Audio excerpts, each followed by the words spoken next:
ये जो बच्चे स्टूडेंट्स अपनी आवाज़ उठाते हैं या आप जैसे टीचर्स जो अपनी आवाज़ उठाते हैं, ये सिस्टम तक पहुंचती हैं या सोशल मीडिया तक ही सीमित रह जाती है? सामने बैठ के उन्होंने हमें कोई तसल्ली, कोई दिलासा, कोई आश्वासन नहीं दिया था। वो जब भी हम कोई क्वेश्चन कर रहे थे वो डीओपीटी मिनिस्टर सीधा का सीधा एसएससी चेयरमैन से पूछते थे, हाँ या हाँ, ना तो ना। आप कुछ भी बोल देती हैं, कभी आपको डर लगा? देखिए, मैं ये तो जरूर जानती हूँ कि डर सबको लगता है ना, गला सबका सूखता है। तो मतलब ये हम समझे कि नीतू मैम की जो प्यारी सी स्माइल है इसके पीछे दर्द है। देखिए, आपको स्माइल तो करना पड़ेगा, क्योंकि अगर आप बाहर आ रहे हो, आप नहीं रो सकते सबके सामने, सबसे पहली बात। दूसरी बात है कि I am a single mother. मैं लिटरली बताती हूँ, मैं बहुत अच्छी हाउस वाइफ मटीरियल थी। मर्दों की किस्मत खराब है यार। होंगे जो कथावाचक हैं, बहुत लोग सुनते हैं उन्हें, आपकी उस पर क्या राय है? मूर्ख बनाते हैं मैम सब। अरे अधिकतर जितने फेमस लोग सब मूर्ख बनाते हैं, बस खाली एक। अच्छा मैम, एक जो टॉपिक होता है एलिमनी को लेकर, लड़कियों को बड़ा ट्रॉल किया जाता है। आप तो खुद सिंगल मदर हैं, सब जानते हैं आपकी लाइफ के बारे में, उसको लेकर आप क्या कहते हैं? अरे भाई, मेरा पूरी कंपनी मेरे हस्बैंड ने पचा लिया, मुझे एलिमनी में फूटी कौड़ी नहीं मिली है। फॉर गॉड सेक, मुझे बदनाम मत करना। मेरी कंपनी ले ली यार, मुझे तो एलिमनी, मैं तो डर के मारे नहीं गया कि मुझे ही ना देना पड़ जाए। ज़्यादा पैसा आप कमा रही थी क्या मैम?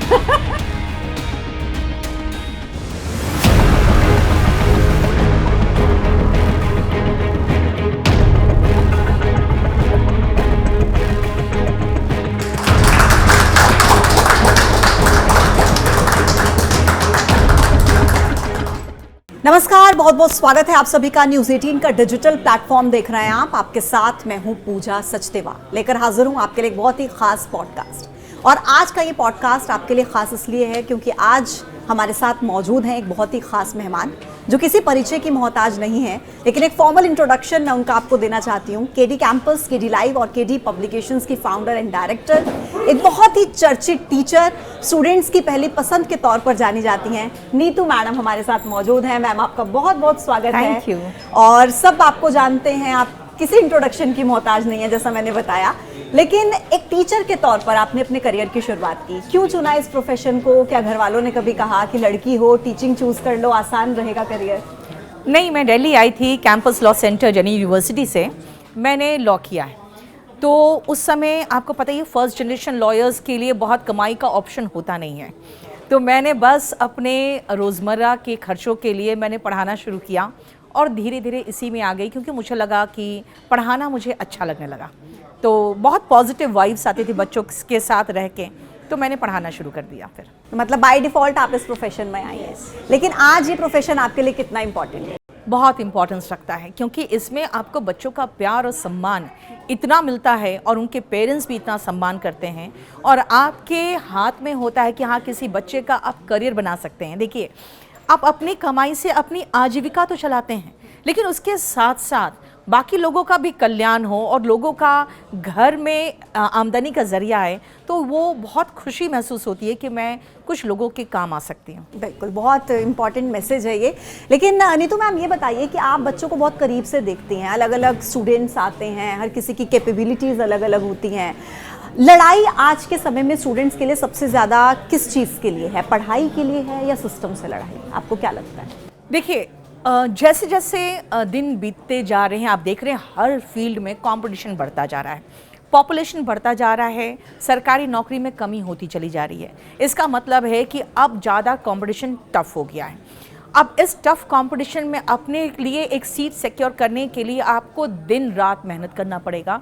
हम लोग कई बार बच्चों को बताते हैं कि ऐसे 10 घंटे पढ़ो, 12 घंटे पढ़ो, जबकि हमें पता है कि ये बहुत मेहनत भरा काम है। 10-10 घंटे लगाए रखना अपने आप को पढ़ाई में। बच्चे जाके लैब, जो यहाँ पे आप लाइब्रेरीज़ देखोगे दिल्ली के या बाकी छोटे शहरों के भी, सब भरे रहते हैं जो कंपटीशन की तैयारी कर रहे हैं उनसे।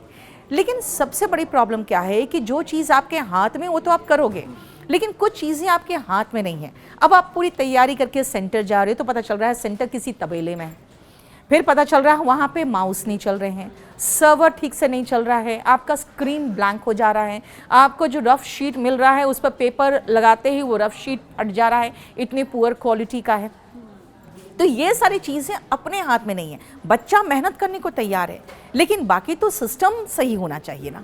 लेकिन अब आपकी बात से एक सवाल मेरे मन में और आता है कि सिस्टम को लेकर आप कह रही हैं कि इस तरह की दिक्कतें हैं, सरकारी नौकरी भी आप कह रही हैं बहुत ज़्यादा ऑप्शन सब बच्चों के पास है नहीं, कंपटीशन बहुत ज़्यादा है, फिर क्या वजह है कि बच्चे सरकारी नौकरी ही करना चाहते हैं, या आपको लगता है कि अब वो समय आ चुका है कि बच्चों को सरकारी नौकरी के बजाय प्राइवेट जॉब्स या फिर एंटरप्रेन्योरशिप इस तरीके के अब उन पर जाना चाहिए, उनको अपने लिए ऑप्शन चूज करने चाहिए? सबसे पहले मैं आपको बताती हूँ कि आप प्राइवेट जॉब्स की बात कर रहे हैं, प्राइवेट जॉब्स है कहाँ? जैसे बिहार में इलेक्शन होने वाला है, मैंने उनको यही चीज़ कहा कि अपने राज्य में रोजगार का डिमांड करो। पहले तो आपके पास इंडस्ट्रीज हो, फैक्ट्रीज हो, तो इसमें प्राइवेट जॉब्स क्रिएट होगा। ये चीज़ें नहीं दिख रही है। अगर आप कहेंगे नहीं स्टार्टअप कर लो, तो स्टार्टअप एक मिडिल क्लास और लोअर मिडिल क्लास फैमिली के पास पूंजी ही कितना होता है कि वो स्टार्टअप कर सके। मैक्सिमम वो क्या करेंगे, तो एक ठेला लगा लेंगे या फिर चाय की टपरी खोल लेंगे, इससे ज़्यादा वो कुछ नहीं कर सकते। आपको पता होना चाहिए कि आपको कमाई भी करनी है, साथ में समाज में एक सम्मानजनक पोजीशन भी चाहिए आपको, और इसके लिए सबसे अच्छा ऑप्शन जो लोअर मिडिल क्लास और मिडिल क्लास फैमिली के पास है वो है एक सरकारी नौकरी। प्लस बच्चे तैयारी करते हैं तो मेहनत करते हैं, और वो मेहनत से एक नौकरी चाहिए उनको, उनके लिए वो भीख भी नहीं मांग रहे हैं, वो भी कह रहे हैं कि जितने नौकरियां हैं उसमें ही हम एक जॉब सिक्योर कर लेंगे, लेकिन आप उनको प्रॉपर मौका तो देंगे। और मौका यहाँ पर जो एसएससी की बात आ रही है, तो वो पिछले 1 साल से हम लोग इस प्रॉब्लम में हैं कि उनके पास एक प्रॉपर जगह नहीं मिल रहा है उनको जहाँ पर ढंग से एग्ज़ाम दे सके। तबेलों में सेंटर्स खुल रहे हैं, उसके बाद बहुत दूर दूर सेंटर पड़ रहा है, उनके पास पेपर पेन वगैरह नहीं होता प्रॉपर तरीके से, एग्ज़ाम में रफ शीट नहीं मिलते हैं उनको ढंग से, उनके स्क्रीन ब्लैंक हो रहे हैं, माउस नहीं चल रहा है। ये सब चीज़ें अपने हाथ में नहीं है मैम। आप देखो तो आप अच्छे से तैयारी कर सकते हो, बाकी सिस्टम को प्रोवाइड करना है ना। लेकिन नीतू मैम, आप हमेशा स्टूडेंट्स के मुद्दों को उठाती हैं, आप हमेशा बात करती हैं, स्टूडेंट्स की लड़ाई के लिए आप लड़ती हैं। अभी मैं अगर 2 तारीखों का जिक्र करूं, 24 अगस्त और 31 जुलाई, बहुत बड़ा आंदोलन हुआ, हिरासत में भी लिया गया, ज़बरदस्त विरोध दिखा, कंट्रोवर्सीज हुई, क्या कहेंगे आप उस आंदोलन को लेकर? देखिए, हम लोग 24 जुलाई को सिर्फ मार्च करके हम लोग का था कि हम लोग जाके डीओपीटी मिनिस्टर को अपना ज्ञापन दें और उनको बताएं क्या प्रॉब्लम्स हो रहे हैं, लेकिन हमें तुरंत ही वहाँ पे विदिन 15 मिनट्स में ही हमें हिरासत में ले लिया गया। उसके बाद हम लोग को ले जाया गया नजफगढ़ थाने में, जहाँ पे रात को अराउंड 8:30-9 बजे वहाँ से हम लोग छूटे हैं और घर में करीबन 10:30-11 बजे मैं पहुँची। ये था 24 जुलाई की बात। उसके बाद ये इनमें हम लोग ने बच्चों को शामिल नहीं किया था, टीचर्स का विरोध, सिर्फ टीचर्स हम लोग आए थे, क्योंकि हमें था कि भाई दिल्ली में विदाउट परमिशन अगर हम लोग बहुत भीड़ जुगाड़ करेंगे तो ये बहुत बड़ा प्रॉब्लम क्रिएट हो सकता है। इसलिए हम लोग 25-50 टीचर्स की बात किए थे कि बस वही जाके हम लोग ज्ञापन दे के आएंगे। लेकिन उस दिन हम लोग 2 जगह पे अरेस्ट हुए हैं। कुछ लोग हम लोग के अरेस्ट होने के बाद, मतलब डिटेन होने का, नॉट अरेस्ट कहूँगी मैं, डिटेन होने के बाद वो लोग जंतर मंतर चले गए, कुछ टीचर्स के साथ कुछ बच्चे, वहाँ पर भी कुछ लोग डिटेन हुए। तो उसके बाद जब दूसरे दिन हमारे पास FIR की कॉपी आ गई, क्योंकि उसमें FIR हो गया है, उसके बाद परमिशन लेके एक offline protest with students plan किया गया था जो रामलीला मैदान में हुआ। उसमें परमिशन 5 बजे तक का था, लेकिन बच्चे बहुत दूर दूर से आए थे और क्योंकि वो बस आए ही थे तो उनका था कि नहीं हम कहीं नहीं जाएंगे क्योंकि हमारे पास रात में रहने का जगह नहीं है। तो वहाँ पे कुछ टीचर्स मौजूद थे और करीबन 500-700 बच्चे मौजूद थे। नहीं, हम करीबन 5 बजे निकल चुके थे, क्योंकि 2 मुद्दे थे। एक तो था कि मेरे पास कॉल आया था कि आप कहाँ हैं, क्योंकि स्पेशल सेल के कुछ लोग आए थे, और 7 बजे के लगभग मेरे बेटे को 102 फीवर भी आ गया था। तो मेरा था मैं ये दोनों मुद्दे को निपटा के आऊँ, और अगर यहाँ पर प्रोटेस्ट चलेगा आगे तक तो फिर बात करके फिर मैं आऊँगी। लेकिन 7-7:30 बजे के लगभग वहाँ लाठीचार्ज हो गया। देर तक रुके इस वजह से लाठीचार्ज? कुछ टीचर्स थे और करीबन 500-700 बच्चे थे। उन लोग को बार बार पुलिस ने वार्निंग दी कि आपका टाइम ख़त्म हो गया है, आपके प्रोटेस्ट का परमिशन 5 बजे तक था, लेकिन वो लोग वहाँ बैठे रहे तो उन पर लाठीचार्ज इन द सेंस क्या हुआ कि स्टेज पे चढ़ के कुछ लोग थे जो सादी वर्दी में थे, पुलिस वाले ही थे मोस्ट प्रोबेबली, और उन्होंने उठा के वहाँ से बच्चों को और टीचर्स को फेंकना शुरू किया। और उसके बाद थोड़ी देर में ही सारे बच्चों को बिल्कुल चारों तरफ से घेर लिया गया और सबको खदेड़ के बाहर निकाला गया, करीबन 50-60 लोगों को गाड़ियों में भर के और पुलिस स्टेशन ले जाया गया। क्या मांग थी आपकी, क्या चाहते थे स्टूडेंट्स? देखिए, इस बार जो मांग बच्चों की थी उनका यही था कि जब से ये एडिक्विटी आया है तब से ये सारे प्रॉब्लम्स बढ़ गए हैं और बहुत ज़्यादा बढ़ गए हैं, तो एडिक्विटी को हटाया जाए। इनका सबसे पहला डिमांड यही था कि एडिक्विटी को हटाया जाए, क्योंकि हम पढ़ के तो आ रहे हैं एग्जाम देने, लेकिन ये तो सारा का सारा किस्मत का खेल हो गया कि हमारा अगर सर्वर चला कि नहीं चला, माउस चला कि नहीं चला, ये सारा किस्मत का खेल हो गया। तो उनका पहला एक ही डिमांड था, सबसे पहला, कि एडिक्विटी को हटाया जाए। 10 से 5 बजे तक जो प्रोटेस्ट हुआ, आप 5 बजे तक वहीं पर थी? मैं दोपहर में कुछ देर के लिए बाहर निकली थी, उसके बाद शाम को फिर मैं गई हूँ और उसके बाद 5 बजे के पहले निकल गई, क्योंकि वहाँ पे 2 तरह की बातें हो रही थी। एक बात हो गई थी, कुछ हम लोग जो को टीचर्स को बताया गया था कि 5 बजे तक प्रोटेस्ट है और 5 बजे से पहले पहले आप लोग भी निकल जाइए ताकि बच्चे भी निकल जाए। तो हम लोग जो 3-4 टीचर्स थे, जैसे नवीन सर हैं, गौरव सर, मुझे, हम लोग निकल गए। इनफैक्ट मुझे जब मैं रास्ते में थी तो मेरे पास फिर फ़ोन आया एक टीचर का कि मैम आप कहाँ चली गई हैं, अभी यहाँ रहना ज़रूरी है। तो मैंने कहा कि मेरे बेटे का तबीयत ठीक नहीं है, पहले मैं जाऊंगी, दवा दूंगी, क्योंकि मैं सिंगल मदर हूँ, मैं पहले बच्चे का तबीयत ठीक हो जाए, थोड़ा फीवर उतरे, उसके बाद फिर मैं आपसे बात कर लूँगी। लेकिन तब तक मेरे पास खबर आने लगी और वो पूरा लाइव चल रहा था कि वहाँ की लाइट काट दी गई, पूरा अंधेरा हो गया था और अंधेरे में फिर कौन किसको उठा के कहाँ फेंका कुछ पता नहीं चला। कुछ ही देर में पूरा मैदान खाली हो गया और बहुत सारे लोग डिटेन हो गए। अच्छा मैम, क्योंकि देखिए अब सोशल मीडिया का ज़माना है और सोशल मीडिया पर सब कुछ आ जाता है, इस प्रोटेस्ट की तस्वीरें, वीडियोस भी काफ़ी वायरल हुए। आपको लगता है कि क्या ये जो बच्चे, स्टूडेंट्स अपनी आवाज़ उठाते हैं, या आप जैसे टीचर्स जो अपनी आवाज़ उठाते हैं, ये सिस्टम तक पहुंचती हैं या सोशल मीडिया तक ही सीमित रह जाती हैं? क्या लगता है? देखिए, हम लोगों ने जो 24 जुलाई को ये मार्च किया था डीओपीटी के तक, ये जब हमें डीओपीटी से, मिनिस्टर से मिलने का मौका मिला, तो उन्होंने सीधा सीधा कहा था कि आप लोग 250 टीचर्स थे जो आप लोग इधर आ रहे थे, वो हमें सब खबर थी, तो उनके पास सारा इन्फॉर्मेशन रहता है। और मैं आपको बताती हूँ कि अगर हमें सिस्टम दुरुस्त करना है तो हम सरकार के खिलाफ हो हल्ला मचाने से अच्छा है कि सरकार के साथ मिल के काम करें। तो हम लोगों ने 4 टीचर्स ने जाके ये सारा मुद्दा उठाया था और सबसे अच्छी बात क्या हुई थी कि उन्होंने, डीओपीटी मिनिस्टर जितेंद्र सिंह जी ने जो चेयरमैन है एसएससी की, उनको भी बुला लिया था जी। सामने बैठ के उन्होंने हमें कोई तसल्ली, कोई दिलासा, कोई आश्वासन नहीं दिया था। वो जब भी हम कोई क्वेश्चन कर रहे थे, वो डीओपीटी मिनिस्टर सीधा का सीधा एसएससी चेयरमैन से पूछते थे, हाँ या हाँ, ना तो ना। तो क्या आपको वहां से जवाब मिला? हमें 3-4 रिलीफ मिली। जैसे एक तो सीपीओ एसआई का रिजल्ट 17-18 महीने से नहीं आया था। उन्होंने कहा कब तक दोगे ये बता दो, क्योंकि ये मैंने उठाया था मुद्दा। उन्होंने जैसे चेयरमैन की तरफ देखा, उन्होंने बहुत लंबा बताया कि ये प्रॉब्लम हो रहा था, यहाँ पे ऐसे केस हो गया था। उन्होंने कहा अब क्या? उन्होंने कहा सारा सॉर्ट आउट हो गया। उन्होंने कहा रिजल्ट कब दोगे? उन्होंने कहा 1 वीक के अंदर, 3 दिन के बाद रिजल्ट आ गया था। एक तो सबसे पहला ये रिलीफ मिला था। दूसरा, हमने कहा कि खुद क्वेश्चन रॉन्ग करते हैं और 100 रुपये बच्चों से वसूलते हैं, एक रिप्रेजेंटेशन का, एक क्वेश्चन का 100 रुपये लेते हैं, रीचेकिंग का। और उसके बाद इतना पैसा जो जमा हो रहा है, इनके डायरेक्टर साहब का कहना है कि उसी से तो सड़कें बन रही हैं, वो तो सरकार के पास जा रही हैं, हम थोड़ी ले रहे हैं।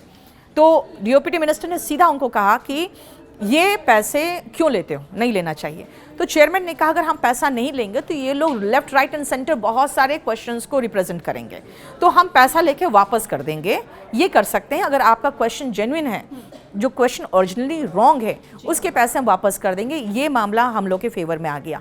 फिर हमने कहा कि एसएससी का जो एग्ज़ाम है सीजीएल का, वो आप नहीं करा पाएंगे क्योंकि अभी इतने प्रॉब्लम्स आए हैं जो फेज़ 13 का एग्ज़ाम हुआ था उसमें।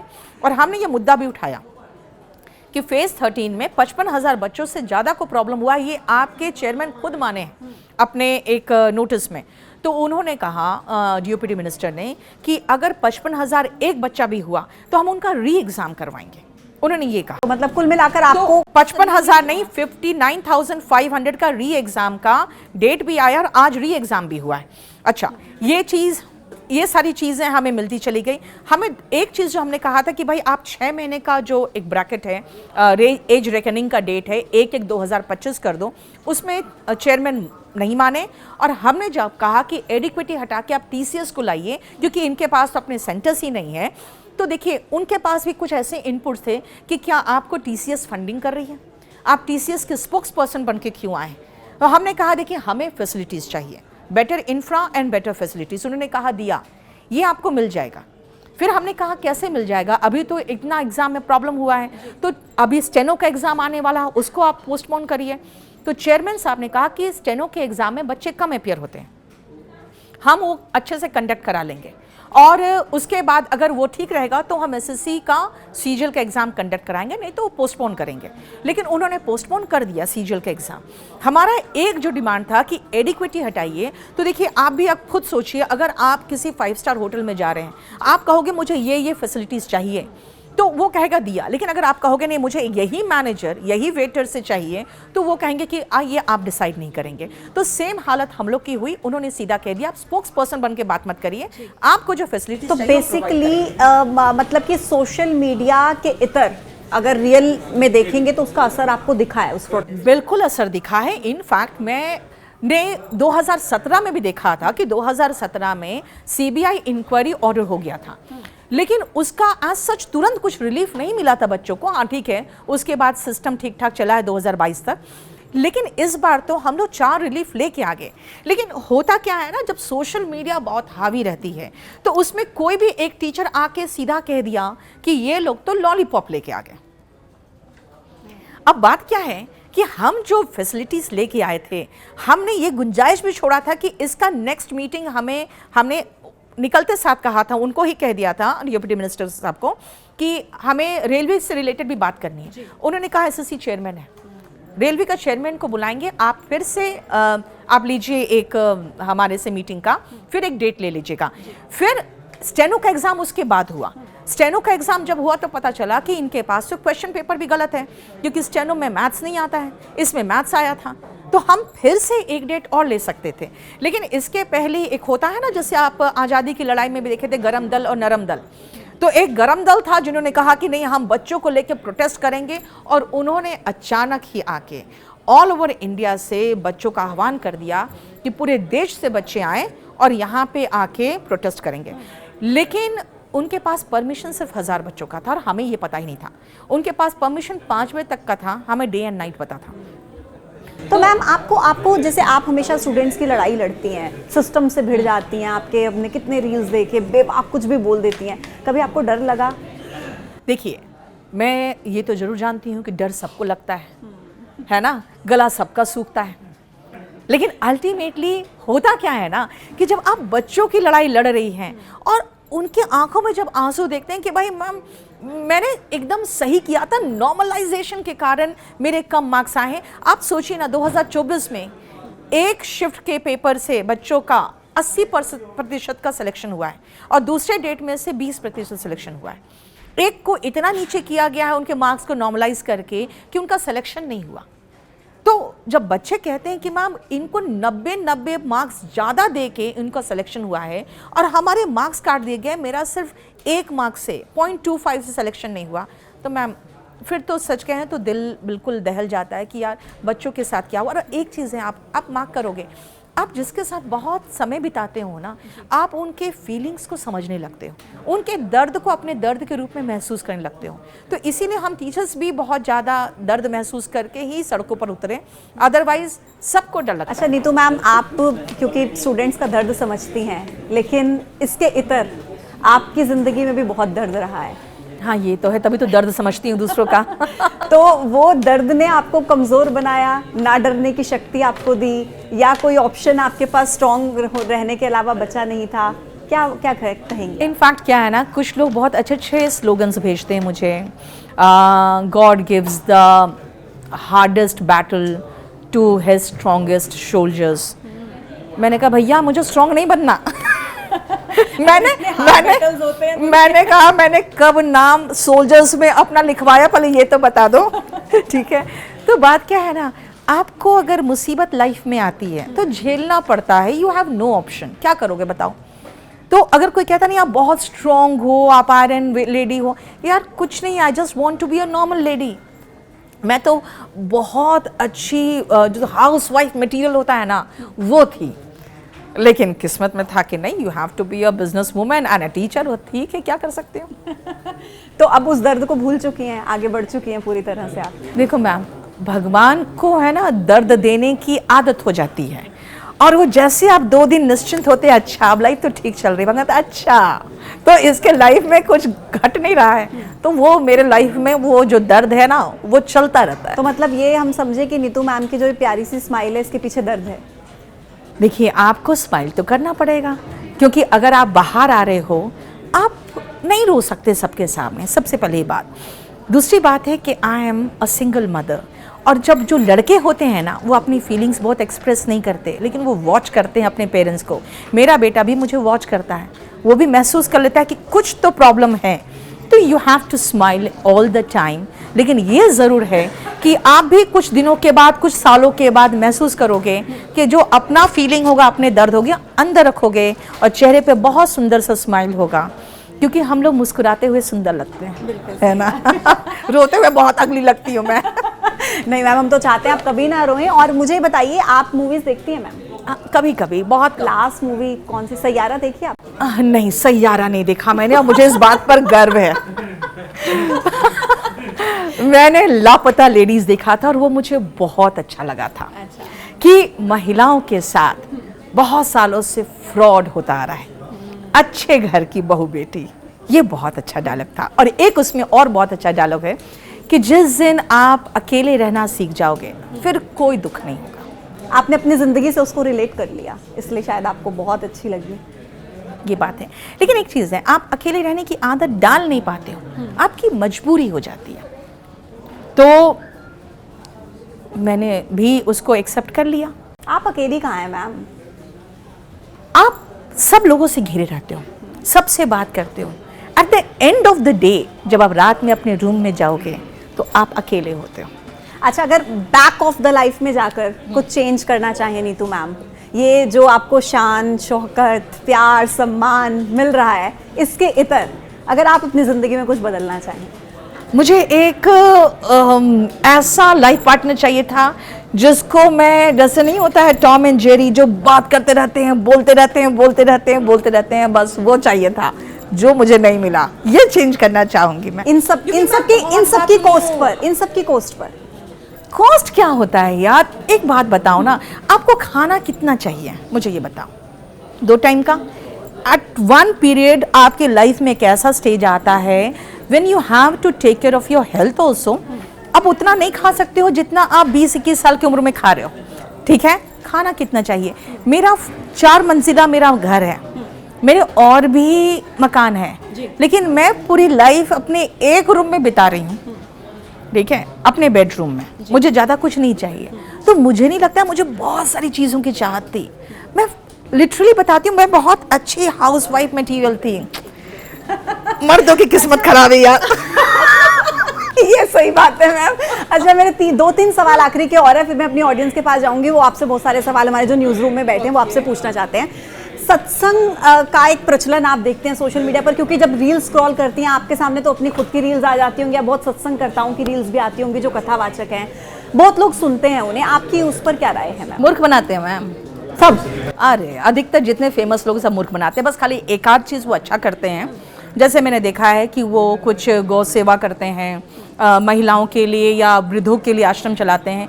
ये चीज़ें हैं जो अच्छा कर रहे हैं, लेकिन वो लोगों के डोनेशन के मनी से कर रहे हैं, तो ठीक है, वो ठीक कर रहे हैं। अदरवाइज आप इनसे धर्म की बात कर लीजिए, सारे मूर्ख बनाते हैं। इनके पास खुद ही ज्ञान नहीं है, ना ही रामायण का ढंग से ज्ञान है, ना ही किसी वेद पुराण का कोई ज्ञान है इनके पास। ये दिन भर बैठ के कथा। किसी को सुनते हैं? किसी को भी नहीं? कुछ ऐसे पढ़ती हूँ जिनको आप, फिलोसोफर कोई ऐसे जिनको पढ़ना आपको पसंद हो? कुछ तो होगा मैम। मैं कभी कभी खोजती हूँ कि कौन सी किताबें जो बहुत फेमस है। अभी एक बुकर्स प्राइज़ जीता है हार्ट लैम्प ने, तो वो उसके मैंने 2 स्टोरीज़ पढ़े हैं शुरुआत के, और वो एक मुस्लिम राइटर ने लिखा है, और जो मुस्लिम महिलाएं हैं उस पर है। तो पहला जो स्टोरी मैंने पढ़ा तो मेरी आंखों में आंसू आ गया, क्योंकि मैं बिल्कुल उसमें डूब गई थी। तो मुझे ऐसे ही कुछ स्टोरीज़ पसंद है जिसमें सोसाइटी के बारे में, जिसके दर्द के बारे में कुछ चीज़ें हों। अदरवाइज़ देखो, मैं हूँ हिंदू, हार्डकोर हिंदू हूँ, ठीक है, नॉनवेज वगैरह नहीं खाती हूँ। तुलसी का माला भी धारण किया हुआ था मैंने, जो अभी उतारा है क्योंकि उसमें कुछ प्रॉब्लम हो गया था। तो पूजा भी करती हूँ सुबह, सब कुछ करती हूँ। लेकिन मैं ये मानती हूँ कि अगर आप कोई भी धर्म देख लीजिए, हिंदू मुस्लिम कोई भी धर्म देख लीजिए, महिलाओं को सेकंड क्लास सिटीजन बना के रखा हुआ है। सब धर्मों में, सब धर्मों में, जिस धर्म से आप ताल्लुक रखते सब धर्मों में, एक धर्म की बात नहीं कर रही हूँ मैं, सब धर्मों की बात कर रही हूँ। तो धर्म को इम्पोर्टेंस दीजिए, लेकिन सबसे पहले ये जान लीजिए कि आपको सोसाइटी में अपनी जगह बनानी है, क्योंकि जो मर्दों को 5 करके आएगा मिलेगा ना सोसाइटी में, आपको उसके लिए 10 चीजें करनी पड़ेगी, तब आप अपना जगह बना पाओगे। आपको घर में भी लोग पीछे खींचेंगे। ऐसे वुमेन आप देखोगे, अगर आपका बेटा बीमार हो तो आपसे एक्सपेक्ट करेंगे आपके हस्बैंड कि तुम ऑफिस मिस करो, मैं तो ऑफिस जाऊंगा ही। घर जब आप पहुंचने वाली होंगी तो आप देखना आपके दिमाग में चलने लगेगा क्या खाना क्या बनाना है, राइट? जब तक कि आप 2-4 मेड और सर्वेंट्स अफोर्ड ना कर लो, तब तक ये सब चीजें भी दिमाग में ख्याल आता है। कभी कभी मुझे अपने आप में गिल्ट फील होता है कि यार मैं अच्छी माँ नहीं हूँ, क्योंकि मैं अपने बेटे को जब स्कूल से आता है तो मैं घर में नहीं रहती हूँ उसको खाना खिलाने के लिए। मैं रात में इतना थक जाती हूँ कि फिर मैं उसके पीछे खाना लेके दौड़ नहीं पाती। ये रिस्पॉन्सिबिलिटीज खुद फीमेल्स ने अपने ऊपर अपने ऊपर हम ले चुके हैं, और इसके लिए हम खुद में गिल्टी फीलिंग करते हैं कि यार हम ये काम नहीं कर रहे हैं। जब मेरी मेड जितिया करती है तो मुझे थोड़ी सी गंदगी फील होती है खुद में, यार वो बेटे के लिए कर रही है, मैं अपने बेटे के लिए जितिया नहीं कर रही हूँ। तो वो सारे आप मेंटली हम लोग हो चुके हैं स्लेव्स, ये मैं बार बार कहती हूँ। अच्छा मैम, एक जो टॉपिक उठता है एलिमनी को लेकर, लड़कियों को बड़ा ट्रोल किया जाता है। आप तो खुद सिंगल मदर हैं, सब जानते हैं आपकी लाइफ के बारे में भी, उसको लेकर आप क्या कहेंगे? अरे भाई, मेरा पूरी कंपनी मेरे हस्बैंड ने पचा लिया, मुझे एलिमनी में फूटी कौड़ी नहीं मिली है, फॉर गॉड सेक, मुझे बदनाम मत करना। लेकिन अब मैं एलिमनी की बात एक बार कहती हूँ। चलिए मैम, आपके अच्छा मैम, आपने ली नहीं या मिली नहीं, क्या मतलब? मेरी कंपनी ले ली यार, मुझे तो एलिमनी, मैं तो डर के मारे नहीं गया कि मुझे ही ना देना पड़ जाए। ज्यादा पैसा आप कमा रही थी क्या मैम?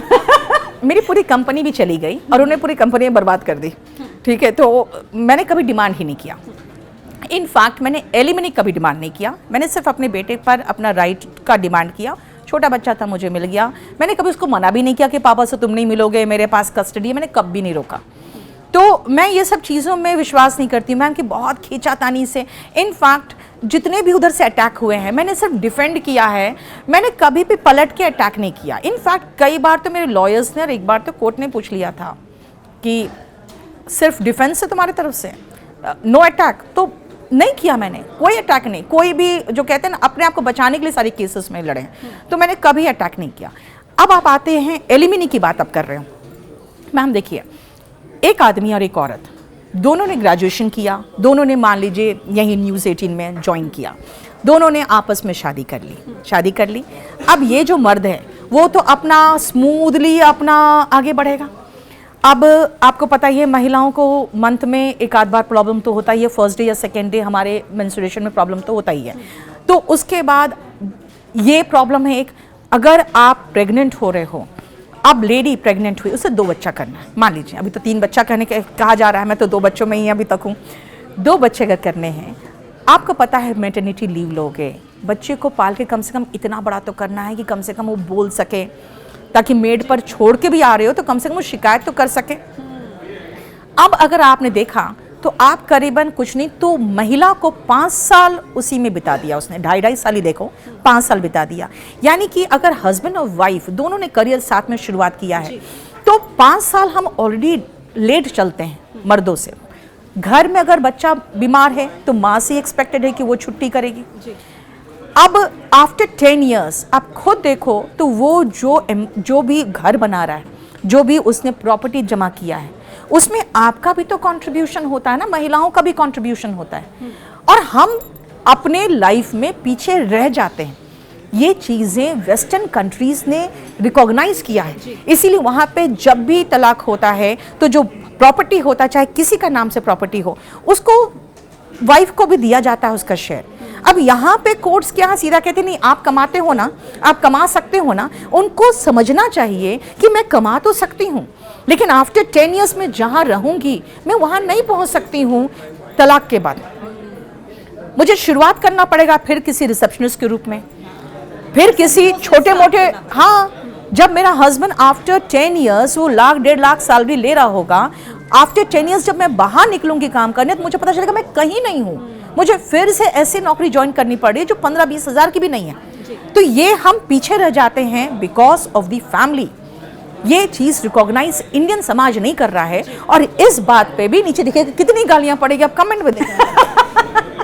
नीतू मैम तैयार है गालियों के लिए भी, सब चीज क्योंकि आपको गालियां पड़ेगी अगर आप समाज के विरुद्ध जाके बात करते हो, आपको गालियां नहीं पड़ेगी अगर लोगों को अपीस कर रहे हो। अपीसमेंट पॉलिटिक्स में नहीं खेलती मैं। अच्छा नीतू मैम, क्योंकि बहुत न्यूज रूम में हमारे सहयोगी इंतजार कर रहे हैं आपका, 2-3 रैपिड फायर क्वेश्चंस में जल्दी जल्दी पूछ लेती हूँ, आपको जल्दी से जवाब देना है। नीतू मैम के 2 फेवरेट टीचर्स?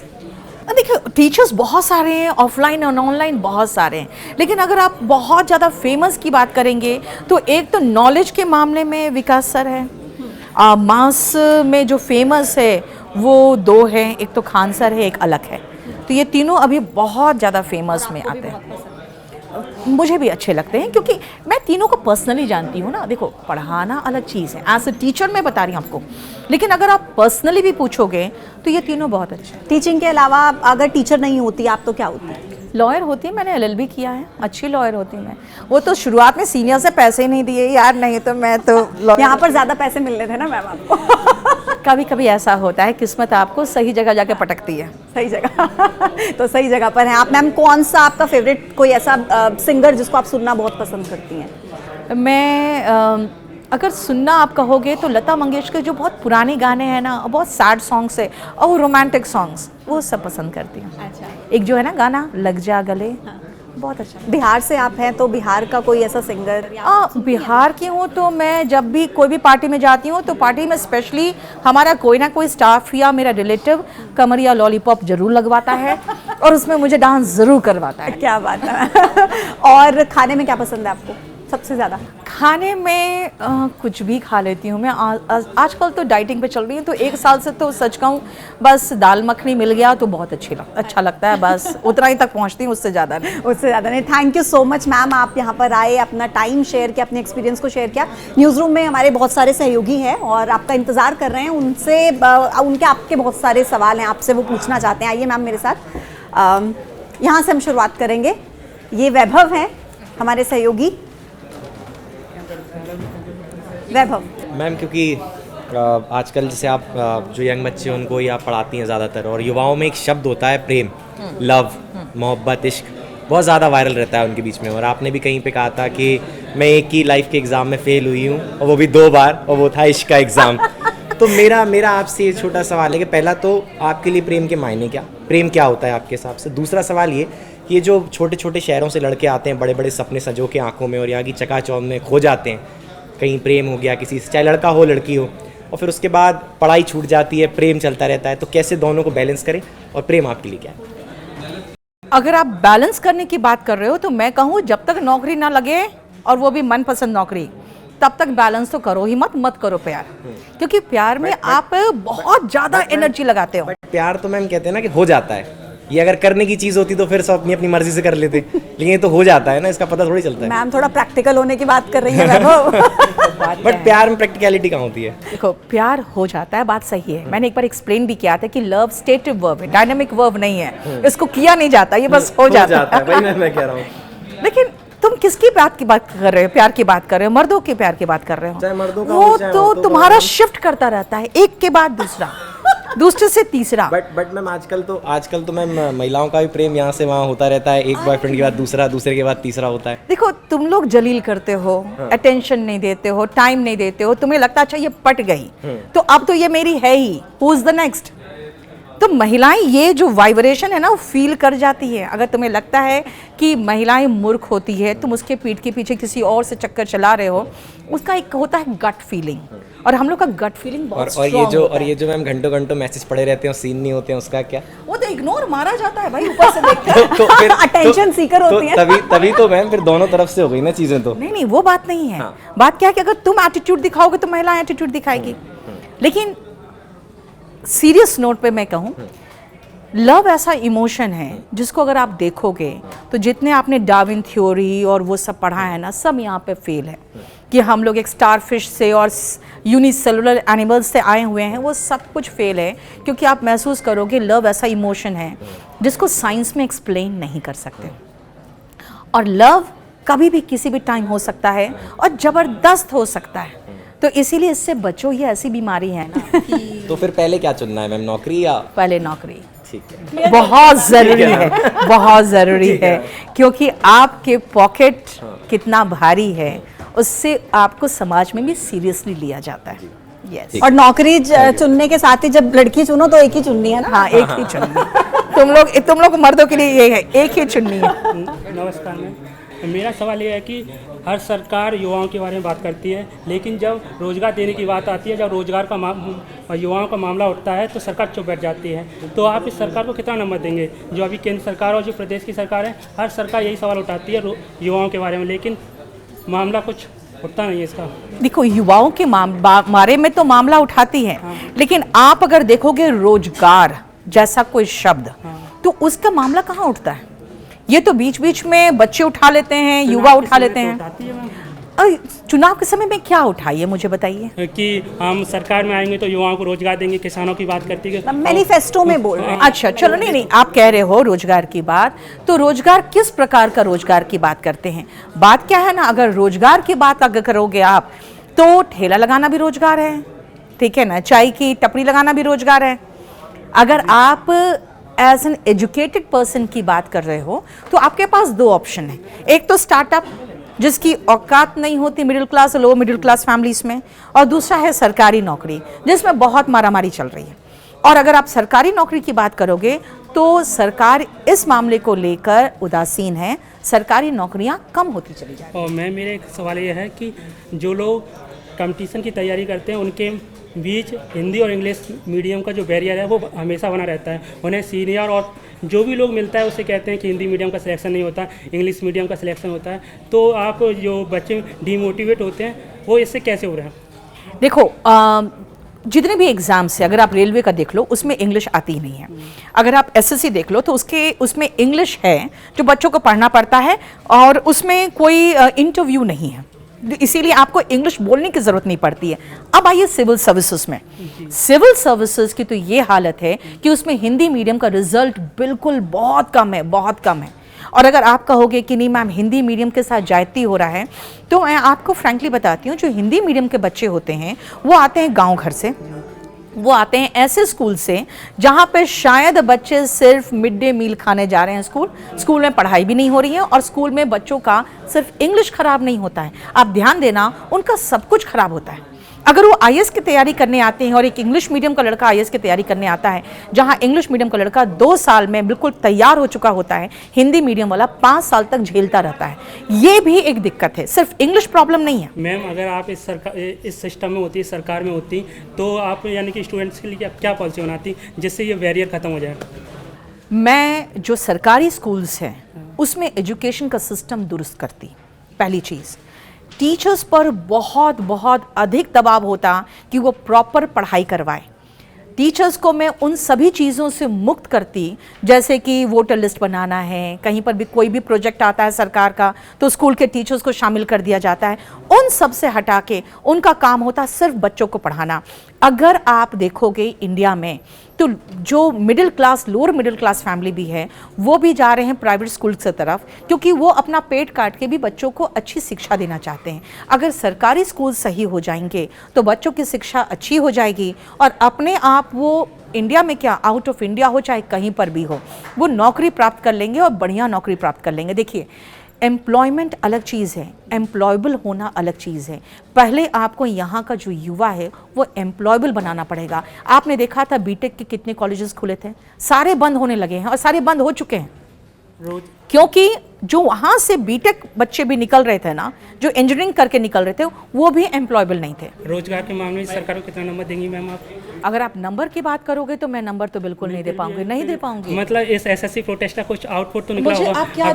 मुझे आप क्या चाह रहे हो कि मैं ऑन कैमरा सरकार के खिलाफ बोलूं, आपको 0 दूंगी, 1 दूंगी, 2, क्या नंबर दोगे? मतलब कि कुछ स्टूडेंट्स कोई बात नहीं, मैम ने देखो इंग्लिश को तो मैम ने आसान बना ही दिया है। मुझे लगता है जहाँ पर एम्प्लॉयमेंट का सवाल है, सरकार फेल हो रही है क्योंकि जो लोअर मिडिल क्लास और मिडिल क्लास है उनके पास कुछ नहीं चाहिए, उनको एक नौकरी चाहिए जो उनको प्रॉपर तरीके से समाज में इज्जत दिलाए।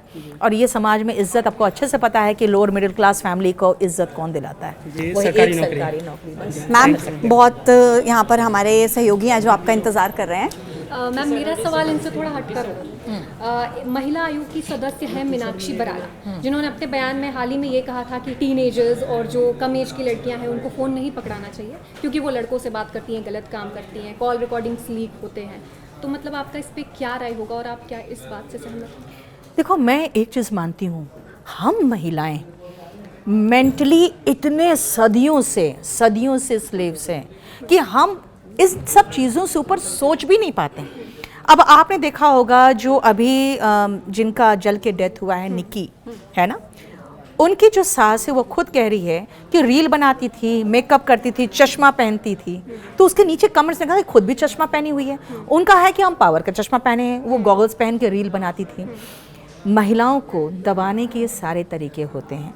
बेटा जो मर्जी करो, पहले खाली अच्छे से एजुकेटेड हो लो और एक अच्छी नौकरी प्राप्त कर लो, तुम फाइनेंशियली इंडिपेंडेंट हो जाओ, तुम्हारे घर वाले भी तुम्हारा बात समझेंगे, तुम्हें वैल्यू करेंगे, और फिर जिस लड़के पर आप हाथ रखोगे ना वो भी अच्छा लड़का होगा, समझदार होगा, और फिर आपके पेरेंट्स आपको सीरियसली लेंगे भी। सबसे पहले अपने आप को फाइनेंशियली इंडिपेंडेंट करो। ये जो बेकार बकवास की बातें ये जो कर रही हैं, बिहार में आपने देखा था एक लड़की ने कहा था कि मम्मी ने कहा था कि 400 मार्क्स लाने पर तुम्हें साइंस दिलाएंगे, 399 है इसलिए मुझे आर्ट्स दिलाया। भाई को फैसिलिटी से मेरे पास एक मोबाइल तक नहीं जिसमें मैं पढ़ सकूं। तो ये क्यों वो मानती है कि मोबाइल लेकर तुम लड़कों से ही बात करोगी? भाई मोबाइल लेकर तुम पढ़ोगे, यूट्यूब में सब कुछ फ्री मिल रहा है आजकल, हम लोग बहुत सारे फ्री क्लासेस चलाते हैं, तो वो तो तुम तभी पढ़ सकती हो ना जो तुम्हारे पास मोबाइल होगा। ये बकवास करती हैं ये सब चीज़ें। सुमित, मैम, मैं तो आपका स्टूडेंट रह चुका हूँ। ओके। उत्तम नगर बैच में मैं पढ़ी गई। मैम, सवाल ये है कि जब से ऑनलाइन एग्ज़ाम मोड में आया है तब से धांधली बहुत बढ़ गई है। अभी गोरखपुर में कुछ सेंटर्स पे 2024 में सेंटर्स के लोग जो थे, स्कॉलर्स थे, उन्होंने अपने लोगों को बिठा दिया। हरियाणा में 200 लोगों का पता ही होगा, सुप्रीम कोर्ट का ऑर्डर आया, उसके बाद फिर से एग्ज़ाम हुआ। तो मतलब ऑनलाइन एग्ज़ाम इसलिए करवाया गया था ताकि धांधली जो है उसे रोका जा सके। ऐसे में जो वो बच्चे कहाँ जाएंगे जो बहुत मेहनत करते हैं, सालों साल से मेहनत करते हैं। देखो, आपने कहा कि ऑनलाइन में धांधली हो रहा है, ऑफलाइन में धांधली हो रहा था इसलिए ऑनलाइन में चेंज किया गया। ऑफलाइन की तो ये हालत थी कि पूरे के पूरे आंसर की निकल आता था कि इस नंबर का ये आंसर, ये इस नंबर का ये आंसर, और पूरा वो चिट घूमता था मोबाइल पे। उसके बाद जाके ये हुआ है, ऑनलाइन हुआ है। अब ऑनलाइन में रिमोट एक्सेस होने लगा। आप अच्छे से याद रखना, हर चीज़ में कुछ ना कुछ तरीके निकाल लेते हैं ये फर्जीवाड़ा करने वाले लोग, और कहते हैं ना तुम डाल तो मैं पात। बस सरकार का काम ये होना चाहिए कि कितने तरीके से ये फर्जीवाड़ा हो रहा है उनको रोकना पड़ेगा। आप कभी भी इनको पूरी तरह से कंट्रोल नहीं कर सकते हो, ये आटे में नमक के बराबर होता रहेगा, ये ध्यान ये रखो। जो 2014 के बाद से जो वैकेंसीज आने शुरू हुए हैं वो नियमित नहीं है। जैसे कि आप किसकी बात कर रहे हैं, कौन से कमीशन? SSC की भी SSC की, हाँ। नियमित नहीं है। उसके बाद पहले ये हो गया। दूसरा ये कि जब से ऑनलाइन मोड में एग्ज़ाम शुरू हुआ है क्वेश्चंस कम हो गए हैं।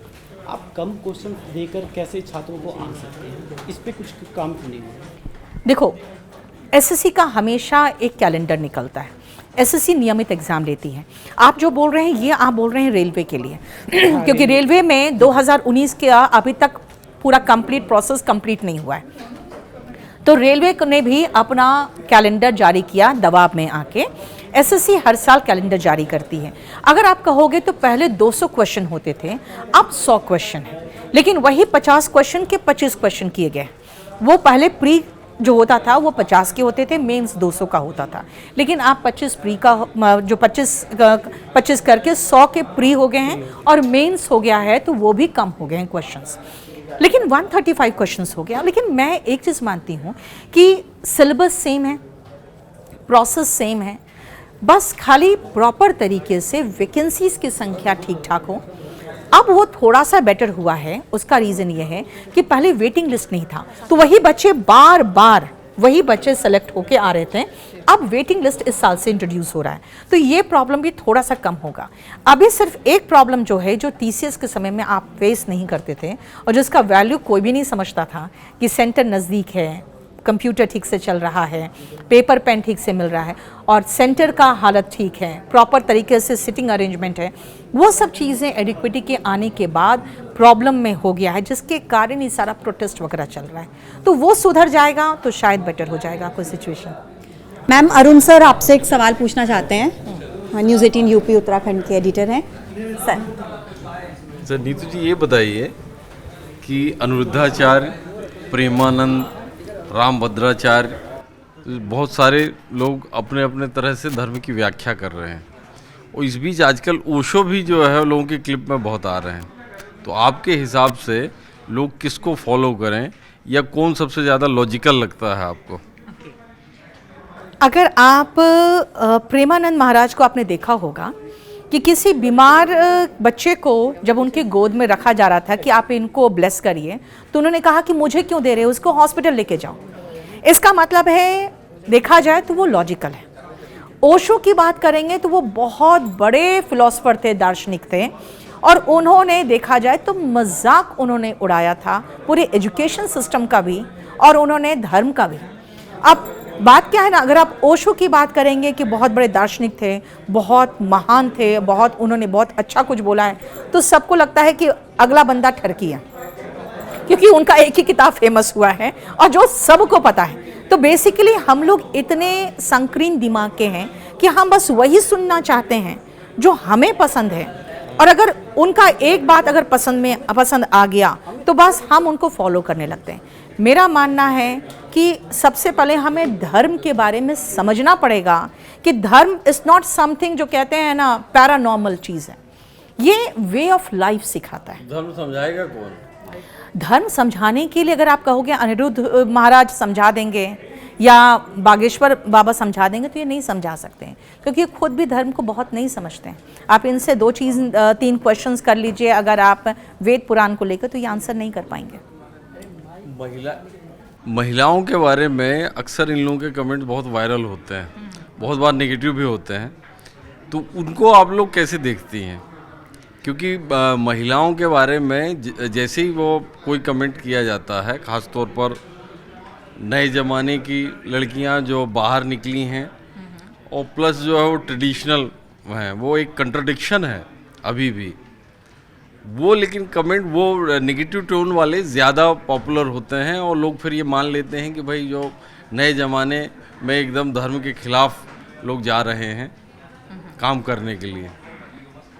देखिए, अगर आप मेंटालिटी समाज का देखना चाहेंगे ना, तो एक लड़का ने अपनी बहन को उसके लवर के साथ एक रेस्टोरेंट में पकड़ा था और उसने उसकी लड़के की पिटाई की थी और अपनी बहन को तमाचा मारते हुए निकाल के लेके जा रहा था। मैंने सिर्फ उस न्यूज़ को खोल के उसका कमेंट पढ़ा था, हर आदमी उस लड़की की तारीफ कर रहा था।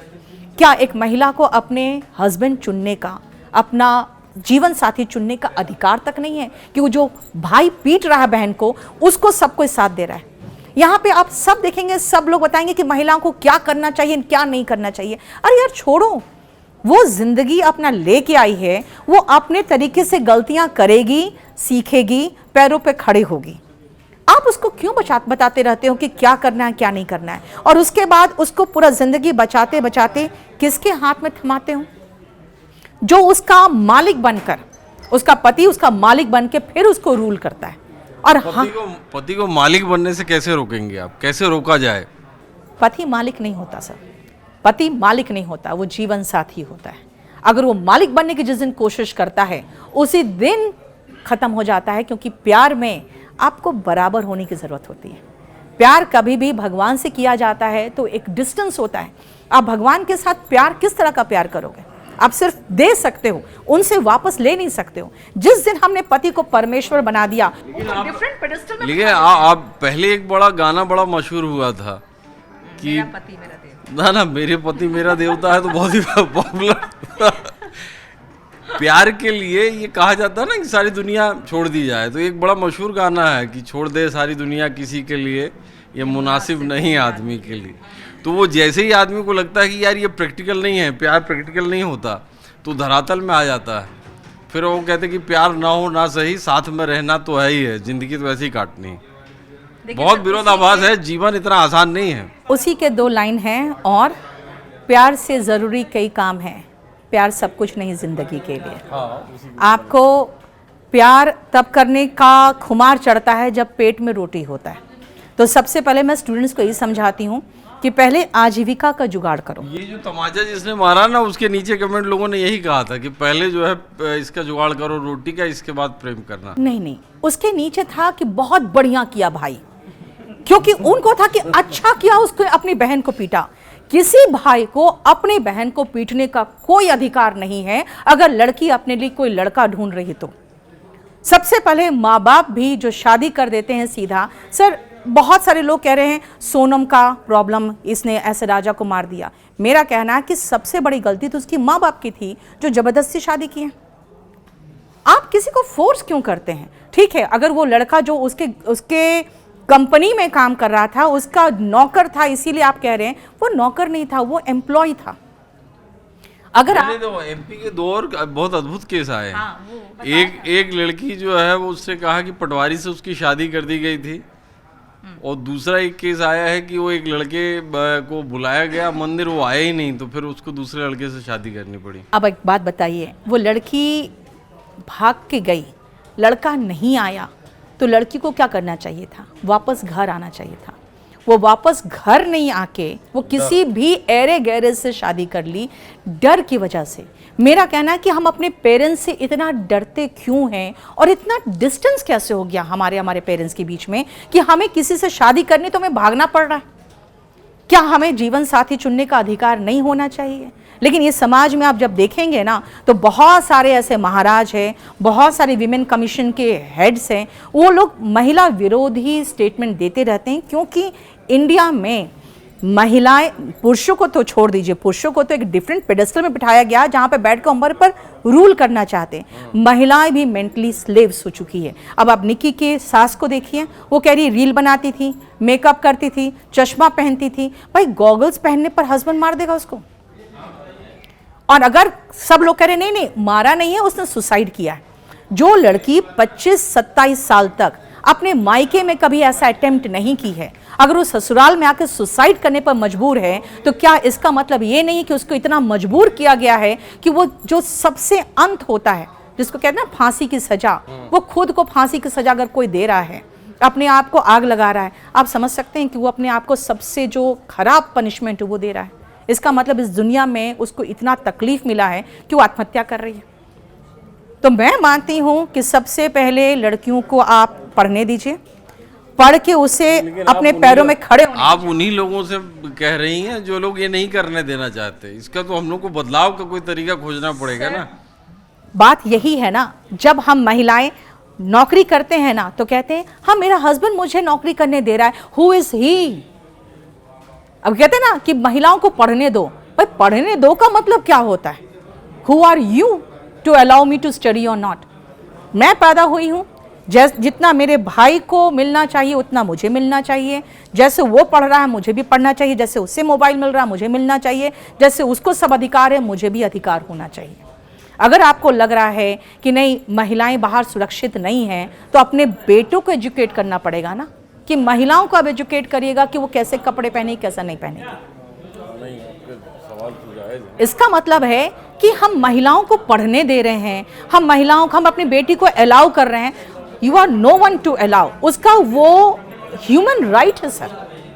आप ह्यूमन राइट ना डिनाई कर सकते हैं ना अलाउ कर सकते हैं। मैम नीलू का एक सवाल है। हेलो मैम, अभी जो बच्चियां हैं कम उम्र की 17-18 साल या 20-21 साल की, वो घर से शादी करने के लिए अपने बॉयफ्रेंड के साथ या किसी भी रीज़न से भाग जा रही हैं, घर छोड़कर चली जा रही हैं। जिस टाइम उनको करियर बनाना चाहिए, पढ़ाई लिखाई करनी चाहिए, अपनी करियर पे फोकस करना चाहिए, वो अपनी लव लाइफ को वो करना, ग्रोथ में इसमें ज़्यादा बिजी हो रही है। इसका क्या रीज़न हो सकता है? एक कहावत सुना है आपने, forbidden fruit is the sweetest. जिस चीज़ को आपको मना किया जाता है ना, आपका दिमाग आपका दिल उसके तरफ ही भागता है। आपको पता है वेस्टर्न कंट्रीज़ में ये सब चीज़ें बहुत मायने नहीं रखती, आपका करियर मायने रखता है। और वहाँ पे कौन बॉयफ्रेंड है कौन गर्लफ्रेंड है वो कोई ना पूछता है ना देखता है। इसीलिए आपका पूरा कंसंट्रेशन कहाँ होता है? अपने पढ़ाई पर। यहाँ पे अगर आपको अपने बॉयफ्रेंड से बात करना है तो आपको मौके ढूंढने पड़ते हैं।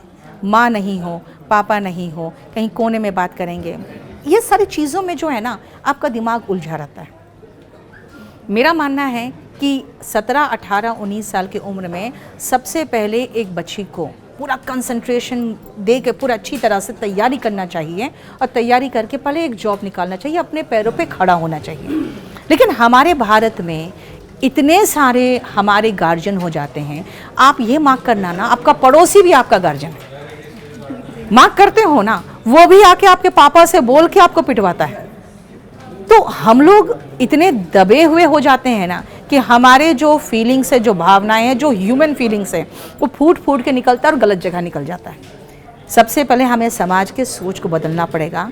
यहाँ लड़कियों को दबाना बंद करिए।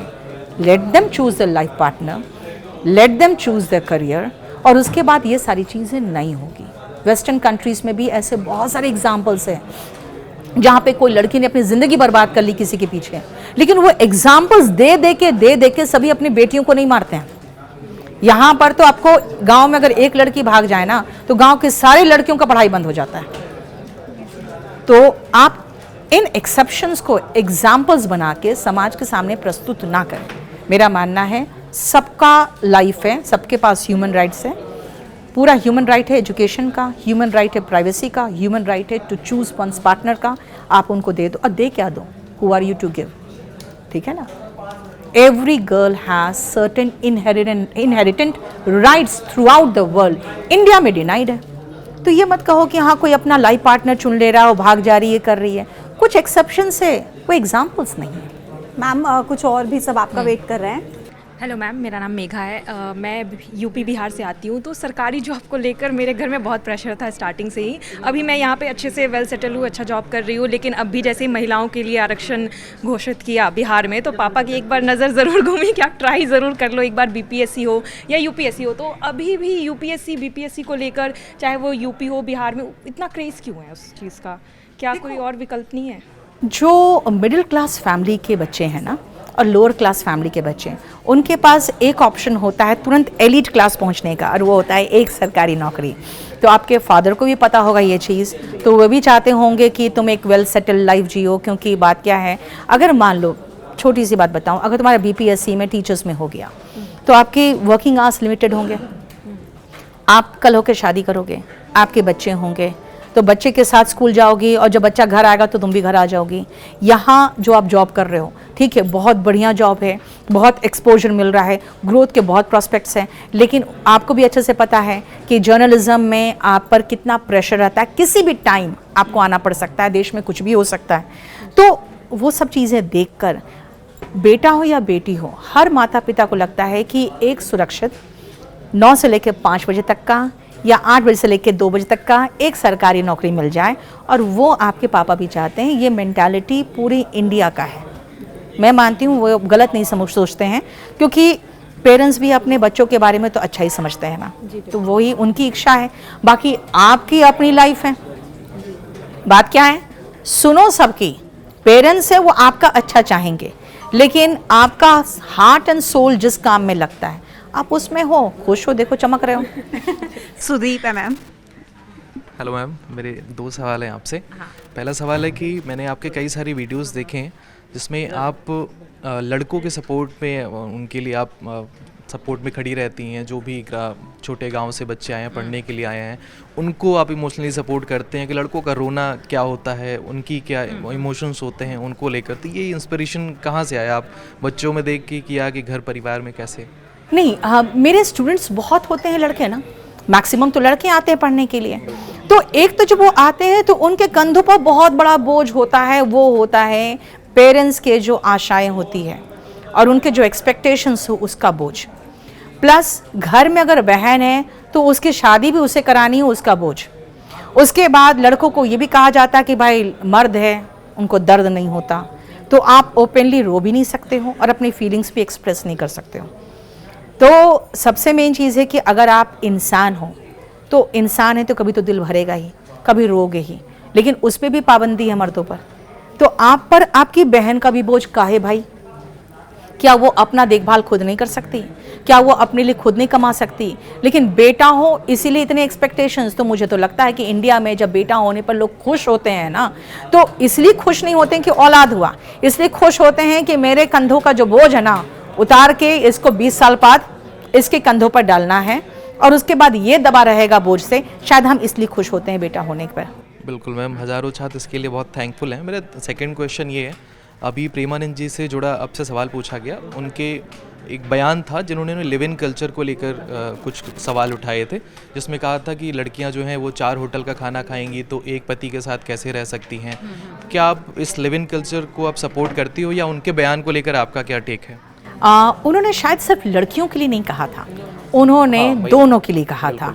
और मेरा ये मानना है कि वो बिल्कुल, ये बात तो मैं 100% मानती हूँ कि जो कैरेक्टरलेस हो जाते हैं, चाहे वो मर्द हो या औरत हो, अगर वो मुंह मारना शुरू करते हैं तो सेकंड में नहीं रुकते हैं, वो थर्ड एंड फोर्थ ऑप्शन भी तलाशते हैं। क्योंकि आप अगर किसी को चीट करते हो ना, तो पहली बार आपका दिल दहलेगा कि यार मैं इसको चीट कर रहा हूँ, और कभी ना कभी आपके मुंह से खुद आप कबूल दोगे कि देखो मैं तुम्हारे प्रति फेथफुल नहीं था, मैं तुम्हें चीट कर रहा था। लेकिन जब आदमी इस स्टेज को क्रॉस कर जाता है और उसको लगता है कि अच्छा ये तो मूर्ख बनी रही है, दूसरे के साथ मैं एंजॉय कर ही रहा हूँ, तो उसके बाद उस सही में होटल के खाने वाली हालत उसकी होती है। क्योंकि उसके बाद उसका ज़मीर मर चुका होता है, वो तीसरा, चौथा, पांचवा, छठा सबसे करेगा और पिछले वालों को भी नहीं छोड़ेगा। और सर, जिस दिन पहली वाली या दूसरी वाली को पता चलता है, आपको नहीं पता, जो इमोशनल ट्रॉमा होता है ना, आपकी बदन के अगर 4 हड्डियां टूट जाए तो 3 महीने में जुड़ जाएगी। जो इमोशनल ट्रॉमा होता है वो ऐसा स्कार छोड़ता है, शायद आप सालों साल उससे उबर नहीं पाओगे। अकेले में आप फील करोगे वाई मी, मेरे साथ ऐसा क्यों हुआ। आप एक एक चीज़ याद करोगे, मैंने रिलेशन में ये किया था, मैंने ये किया था, मैंने ये किया था, मैंने सब कुछ दिया था, उसने मुझे इग्नोर भी किया, मुझे रेड फ्लैग्स दिखे, मैंने क्यों नहीं इसमें ध्यान दिया। अब सब कुछ बार बार सोचोगे और आप किसी महिला को या किसी भी पुरुष के इमोशनल स्कार्स का रीज़न आप बनोगे।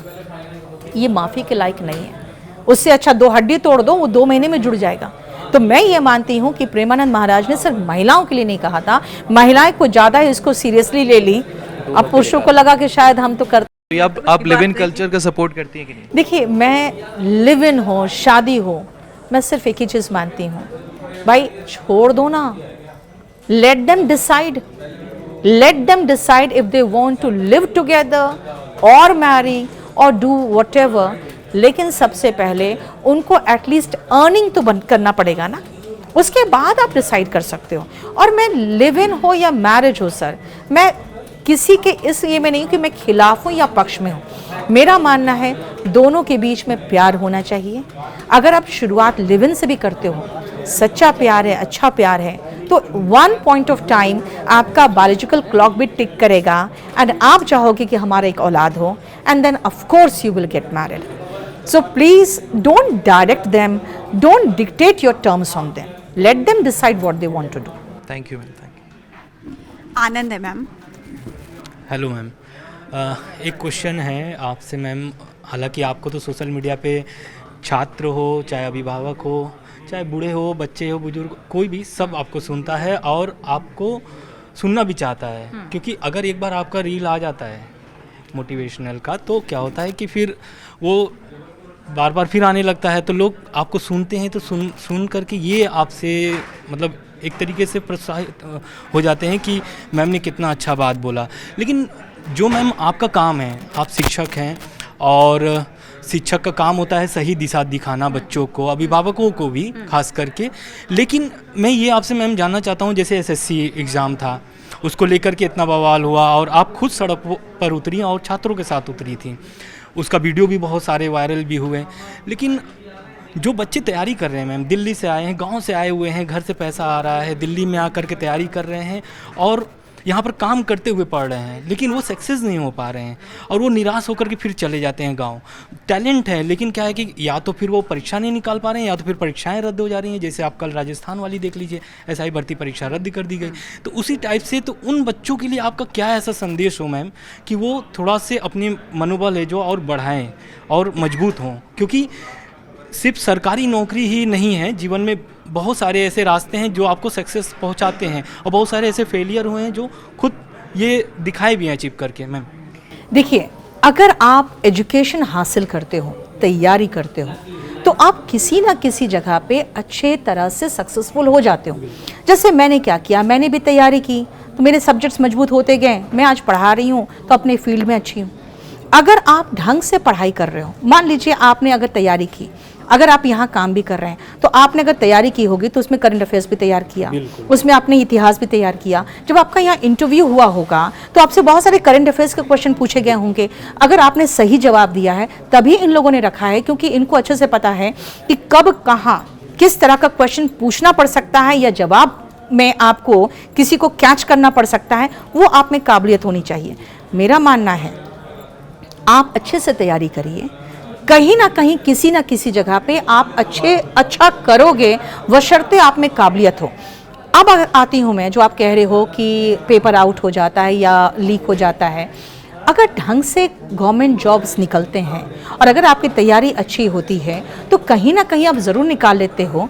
अगर ये सब चीज़ें ना हो, जैसे अब एसआई की बात अगर कर रहे हो, अब राजस्थान का 850 सीट्स की बात करें, 350 उसमें गिरफ्तारियां हुई है, लिंक बाय लिंक मिलता चला गया। तो अगर इतना बड़ा घपला होगा तो एग्ज़ाम तो रद्द होगा ही, क्योंकि देखो 2017 एसएससी सीजीएल में प्रॉब्लम हुआ था जिसमें सीबीआई इंक्वायरी हुई थी, लेकिन कोर्ट ने उसको निरस्त नहीं किया क्योंकि उनको महसूस हुआ अगर कुछ भी हुआ है तो आटे में नमक के बराबर हुआ है, बाकी लोग सफ़र ना करें।